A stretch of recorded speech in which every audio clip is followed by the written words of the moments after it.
Hi students, welcome to HSC Earth and Environmental Science and Module 7 on Climate Science. This is video 5 and the last in our little series on climate variation and the natural greenhouse effects that we've seen over the history of life on Earth. This one is going to focus on some of the ways in which the ocean circulation and currents can influence the climate. So just the same as we've looked at previously, we're going to use secondary sources to assess different causes of natural climate variation and the timescales in which they occur. And this time we're going to look at some ocean currents and ocean circulation. So concerns have been expressed that global warming could lead to massive changes in ocean currents. And one that's been studied particularly well is the Gulf Stream. And we'll have a little bit of a look at that in this video.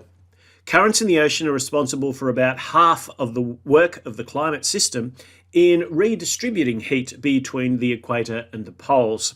This redistribution makes some parts of the world warmer or cooler than they would otherwise be, and therefore changes to the currents could affect some regional climates and some more than others.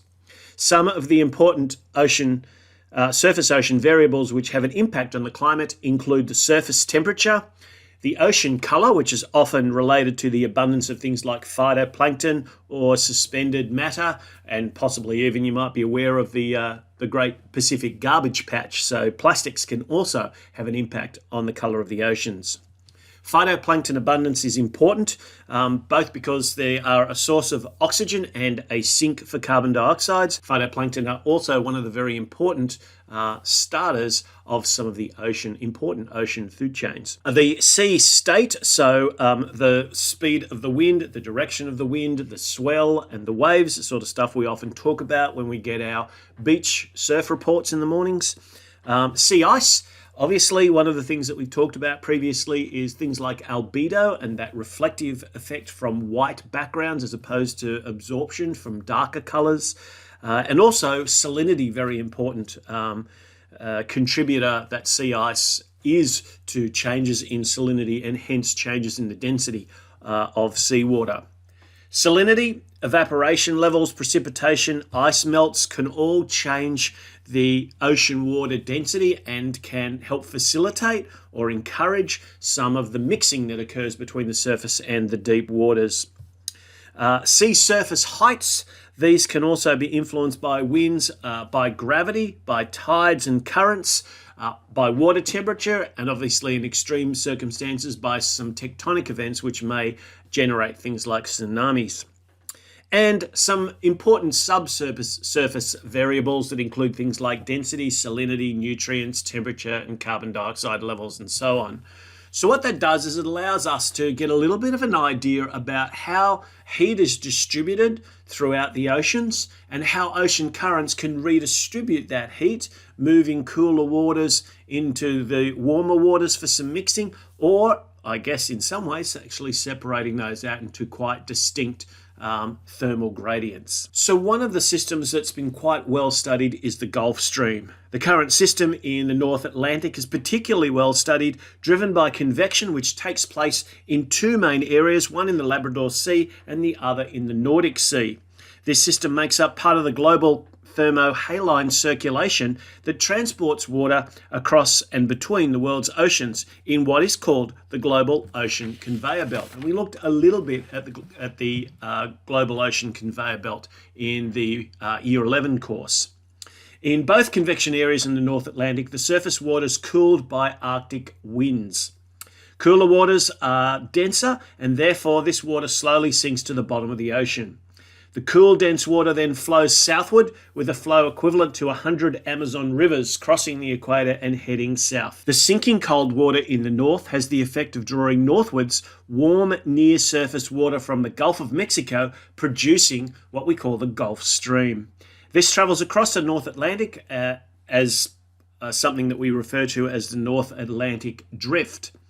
The heat which it transports towards the northwest Europe is part of the reason why countries such as the British Isles and Norway tend to be a little bit warmer than we would expect them to be, and for example warmer than parts of Western Canada that are at the same latitude.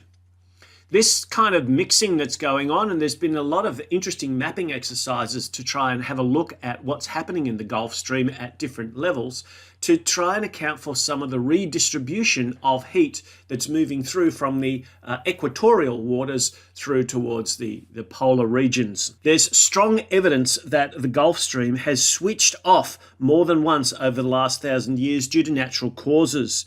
And this could quite easily happen again. So there are several factors that are associated with climate change that could increase the probability of a recurrence of these switching on or off of the Gulf Stream and reducing the density of the surface waters, thereby making them sink more slowly. Some of these important factors include the warming of the surface waters in convection areas, which reduces their density.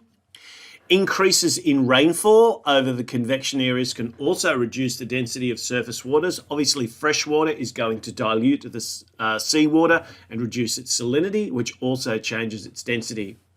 Early levels of precipitation, really, especially in the higher latitudes, are going to increase outflow of fresh water from rivers, and this is going to have the effect of further reducing the density of those surface waters.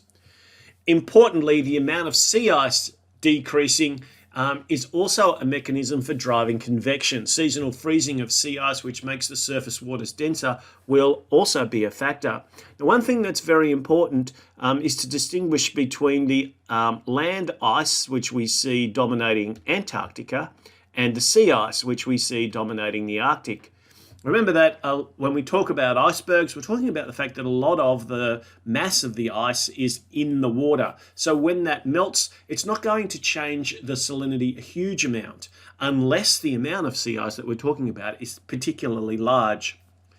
But glaciers that are on land, rainfall that falls into rivers, creating a flow of fresh water from the land into the sea. Now that is adding a lot of fresh water to the oceans, and that is going to have a significant effect on both the salinity and the density.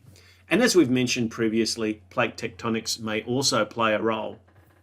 So hopefully you've seen over these last few videos that there's a number of different natural effects that we see happening consistently over time in a range of different cycles that allow us to see changes in the surface, the air temperatures, in a switching between greenhouse conditions and icehouse conditions that are part of the natural cycles on Earth.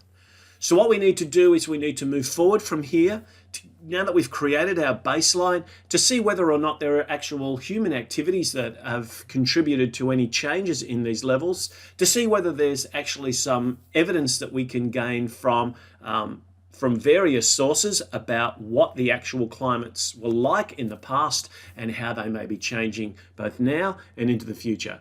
But that is for future videos. Thanks for watching.